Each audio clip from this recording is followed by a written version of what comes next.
Hi, my name is Brian Curtis, and I'm the founder of Decentralized Systems. And today I've got Carlos Ponce, a rival podcaster. How are Pleasure to you? be here. How Pleasure to are be you, here.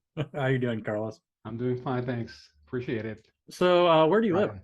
Where are you from? Right now I live in I live in Mexico right now in the city of Cuernavaca, about 45 minutes south of Mexico City. Okay. And I sort of commute between here and Arizona with where my kid lives. So we're running a little endeavor there. So I've been here for 12 years and I'm enjoying it. It's a nice place to live in Mexico. And yeah, so that's where I am right now. Wow, I actually have never thought about what the weather is down there right now. Is it? I'm sure it's hot, but Hey, humid. Brian, let me tell you something. They don't call this place, they don't call it the city of everlasting spring for no reason. Okay. So, okay, it's a great weather, perfect all year round. Nice. Yeah.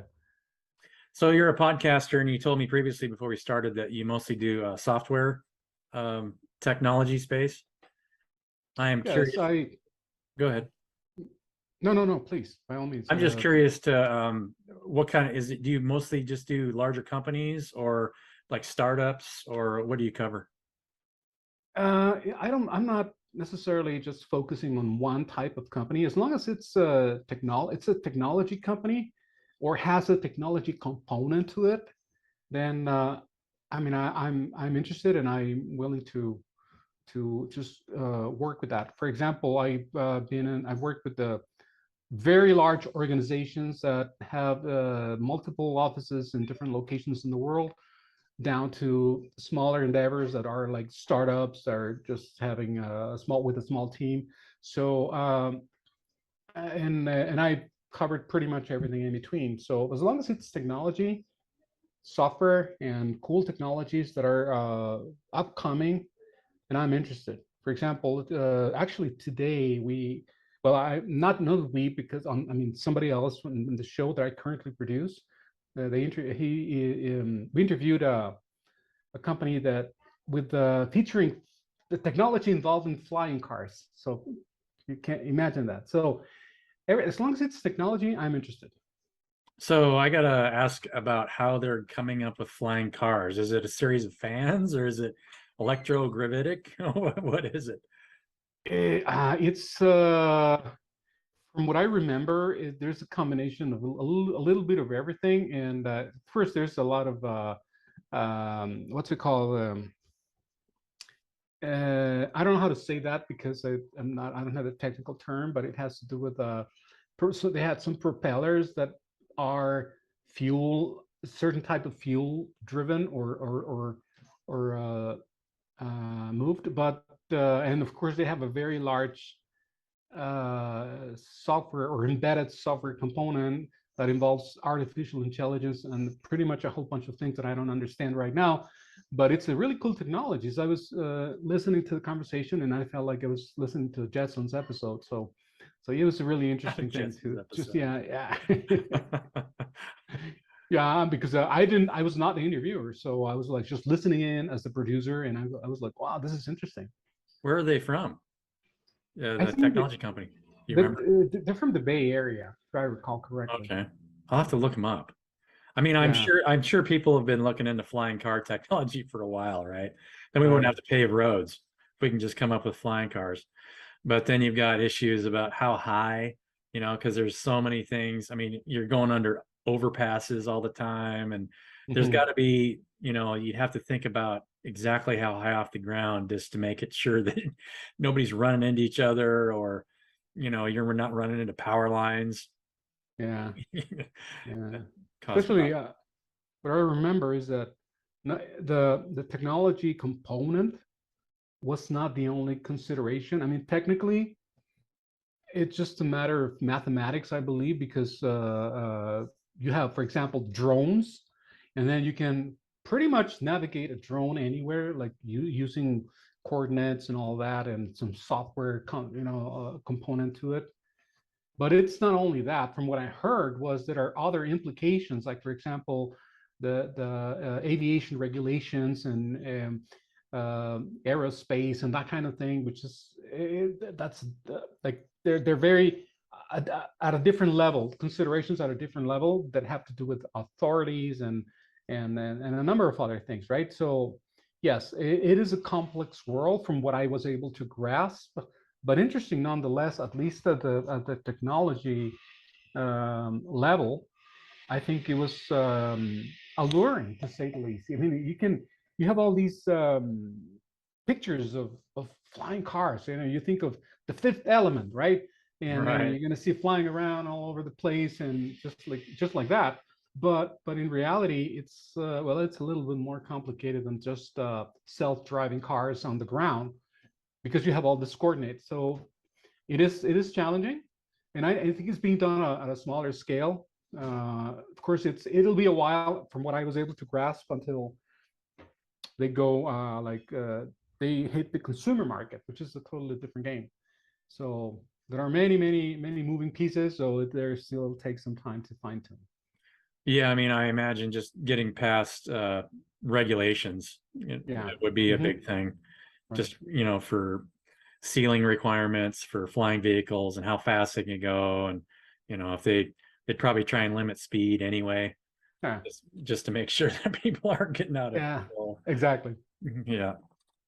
Interesting. So what's your favorite kind of tech company that you've interviewed besides the flying car company in the last couple of years? Or you're doing the producing, so you're not doing much of the interviewing, that's correct? That is correct. I'm just on the production side. Yeah. Okay. So do you actually go out and research him for the podcast, or do you just somebody else kind of brings him in and you just do the No, the no, back end? I do. No, actually, I do that because it's part of my job is to scout for guests. Okay. Okay, so once the type of guest or the company that we want to learn about has been uh, defined between myself and the host or the show's well the leadership team or whatever you call it, then I just go out and scout for people and just have start building relationships.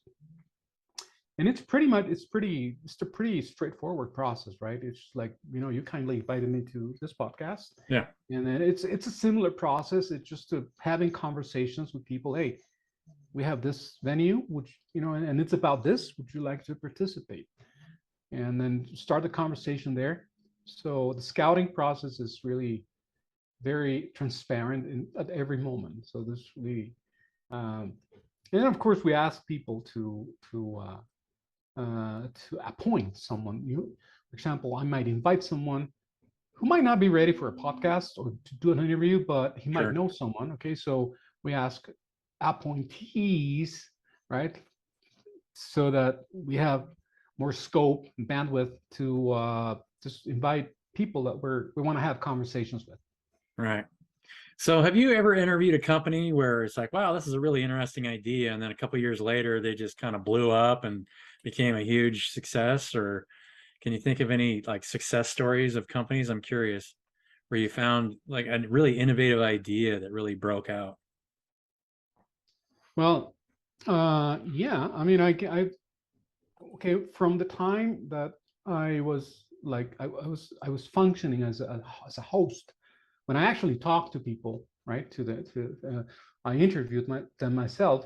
Yes, I was able to talk to very interesting companies that were like smaller in scale, like small startup, or they might have a cool product, or that they were that was just about to go to market, or recently went to market, but for some reason it didn't, you know, did the job and ended up just, not becoming viable.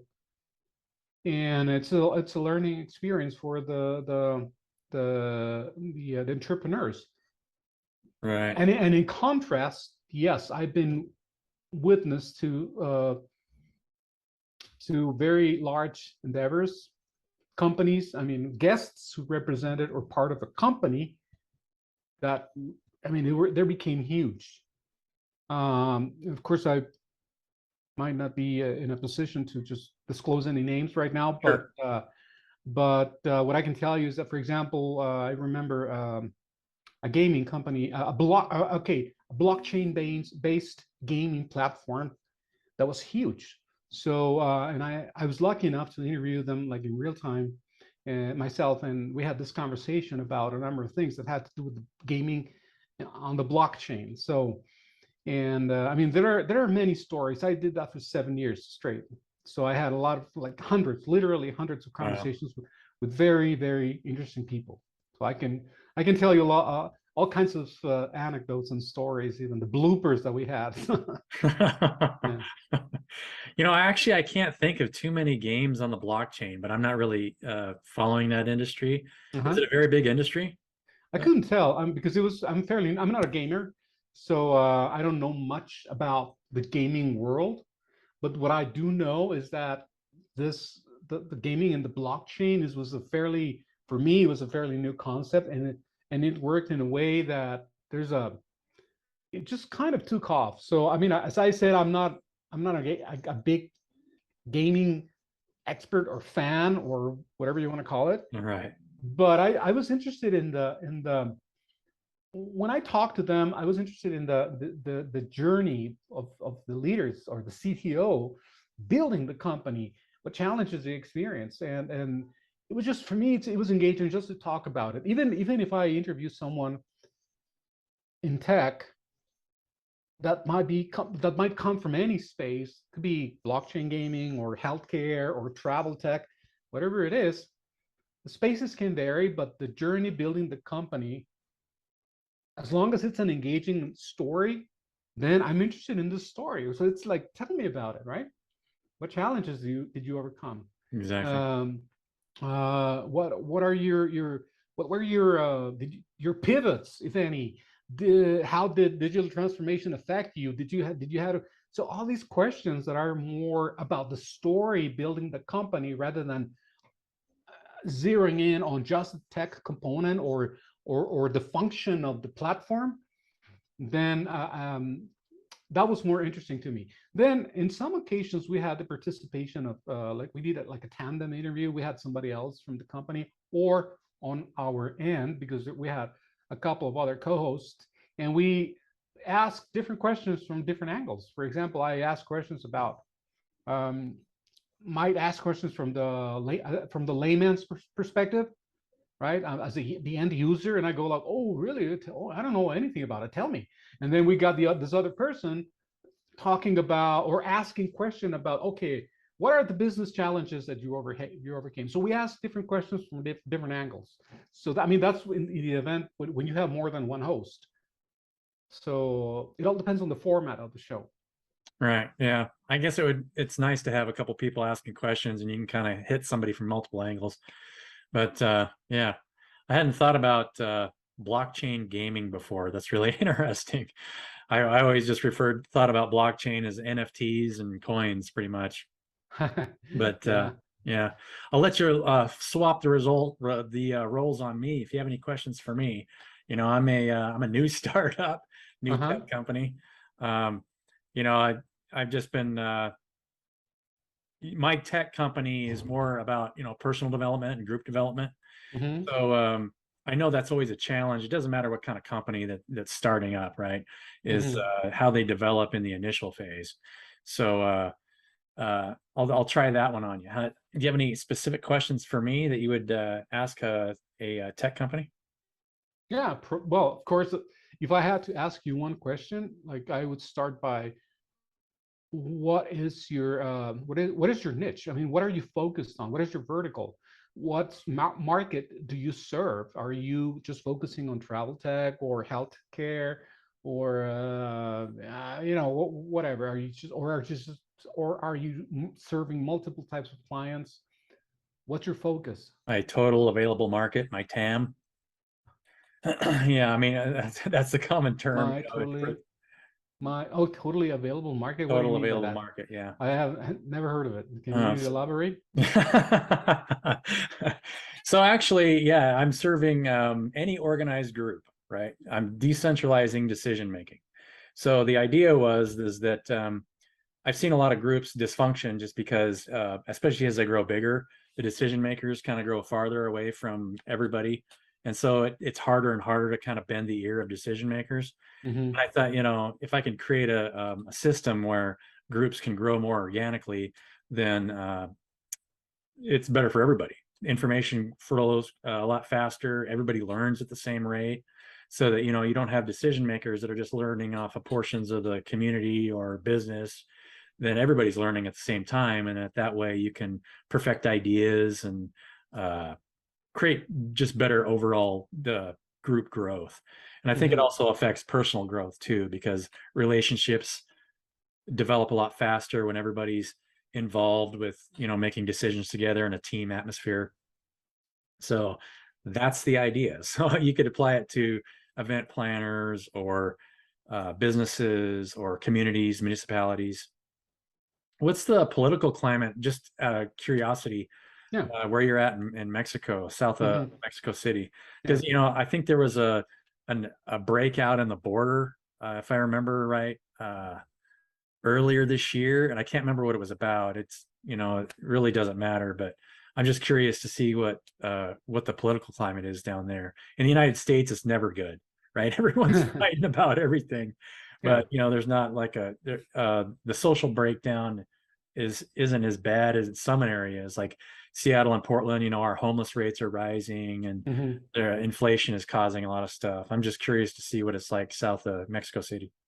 And well, in this region, it's kind of what can I tell you? Well, I can tell you that it's at least my perception of it. It's just that it's a nice place to live, and you see problems, you see challenges that need to be overcome and addressed, right?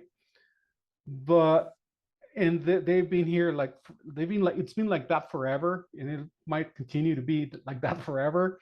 But because some things are just too deeply entrenched into the very fiber of the nation, right? As historically, so it's not something that's going to go away anytime soon. But what I can tell you, and this might be something worth mentioning, at least for the purposes of telling your viewers about it, is that yes, the media outside of Mexico, when they talk about the country, it's a very biased and very distorted vision or Oh view yeah. on what's going on here. It's like for example, the travel warnings and all these kind of things. It's don't buy it. I mean, do your research. Talk to people who's actually living here, and get the firsthand information at least, or impressions, right? But don't, especially if you're into like having opinions about what goes on here socially. If you're relying solely on Netflix and Hollywood movies, it's not, it's not. That's not the way it is. That I can tell you, because if again, yes, there are problems here, but it's not as bad as you might imagine. It's more like it's not even like, I wouldn't call it a social outbreak or meltdown. I would call it probably uneasiness and conformity about politicians, and people are just, there's one thing here that, I mean, I don't want to get too much into the politics side, because Sure. I'm not a big fan of politics. I don't believe in Yeah, politicians. me neither. But what I can tell you is that it's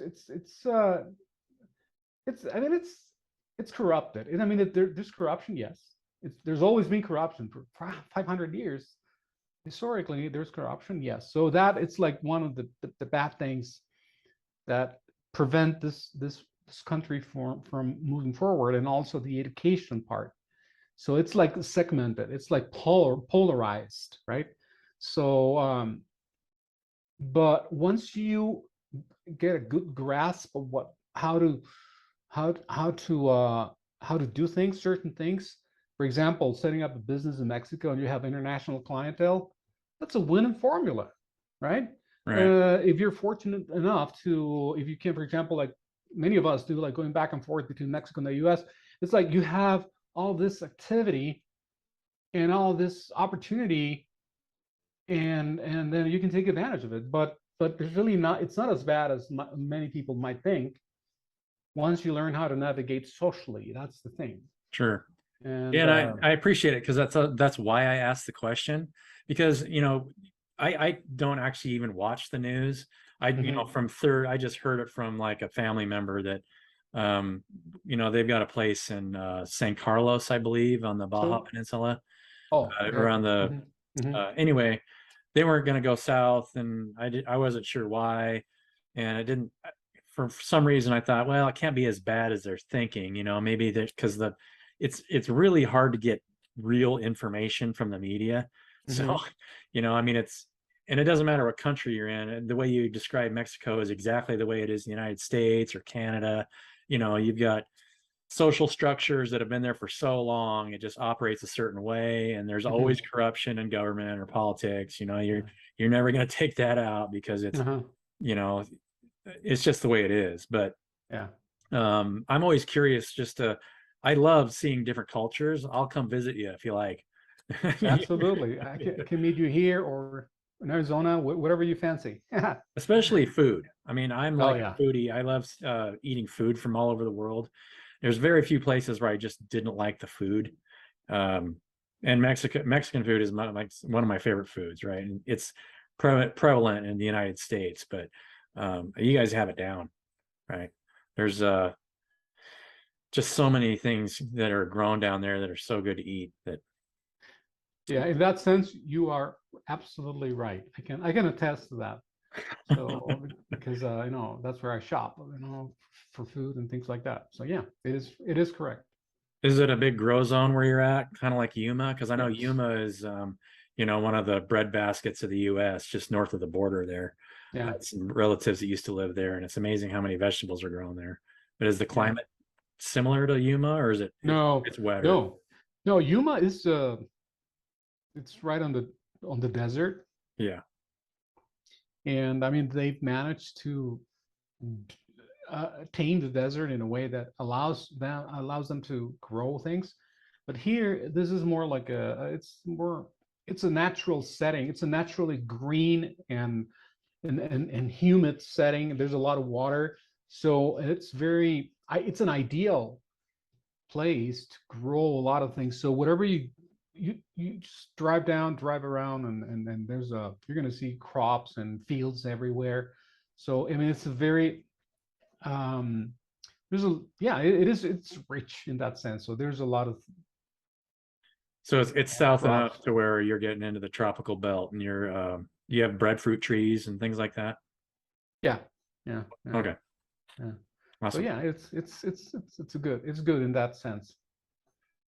Yeah, your skin always clears up. I live in southeastern Washington, and it's dry enough here where, your your skin dries out, especially in the wintertime. Yeah, You get dry skin, and I always enjoyed going down to the tropics. I had a business coach that lived in Puerto Rico, and I visited. We went on a retreat there, and I loved it in Puerto Rico. It's always yeah. moist, and it's probably not too much different from where you're at. It sounds like. Probably not. The only thing we're lacking is the ocean, I guess. But yeah, it's kind of like that. But you're quite a few hours from the coast there. Yeah, we're about 3 hours driving time, like straight from here all the way to the ocean. Yeah. It's not that far. I mean, you can just hop on a car and be there in 3 hours, and so it's not that far. Hmm. Well, thanks for joining me today. I have one more question for you, and I forgot Please, what it was. sure. It just occurred to me, and then it just kind of left. Oh, I know what it is. As if I'm podcasting for as many years you've been podcasting, what is your number one suggestion for just being a podcaster? Right? I mean, I've only been doing it for a couple months, and I enjoy doing it because I meet so many different people. But Hmm. is there you have any suggestions for me? Probably yes. I mean, and I mean, in the sense that I mean, okay, suggestion in the sense that I'm going to share with you what has worked for me in the past. I Hmm. mean, worked very nicely to build a conversation around, and that is once you know who you're going to be talking to, then you discuss a topic and a story or a theme or a tagline, however you want to call it. So discuss it. Think of a topic. Look, so what's the focus going to be? Okay, so we're going to talk about. Okay, for example, we're going to talk about blockchain gaming. Okay, so what's the Blockchain. topic going to be? Okay, the topic is going to be blockchain and the gaming industry. Ready, set, disrupt. So that's the topic, right? Disrupt, right? Right. That's the topic. And then you talk about the tagline, you define the tagline, and the tagline is going to be something like how blockchain technology will power game publishing platforms and marketplaces. Okay, so I'm just reading. I'm cheating because I'm reading off of my screen because that's the actual Right, that's the actual interview that I did, right? right. So once you have a topic in mind, you sit down with the guest, just talk about the topic and approach it casually the way you would if you were to meet with him over a beer.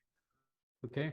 I do not personally favor a pre-assembled list of questions to be had like beforehand.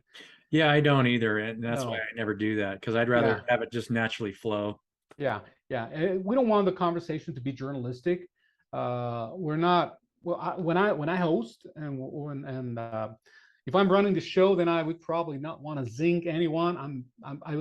I especially if the purpose of the podcast is to help them build their brand or strengthen their brand or do lead generation, whatever it is. We're there to highlight the best of them and their company, not there to zing them. We're not there to, Right. yeah, like this and why. Yeah. But so it's like, just talk about the topic and that's it. That would be my main recommendation. That's on the content side. And then on the distribution side, think how you're going to distribute it and determine whether you want to do a live event. That's what I do. I do live events. Okay. And then of course I record them for further, like for post distribution. But I prefer live events. Live events are like are challenging because it's one take, no rehearsals, right? So whatever happens, and whatever editing needs to be done, that comes later. But it's a live event, so that the fact that you're live puts more stress, more good stress on you to focus and just that's what I can probably tell you. I mean, that's I mean, See, this right worked out perfect. Yeah, I just got free podcast coaching.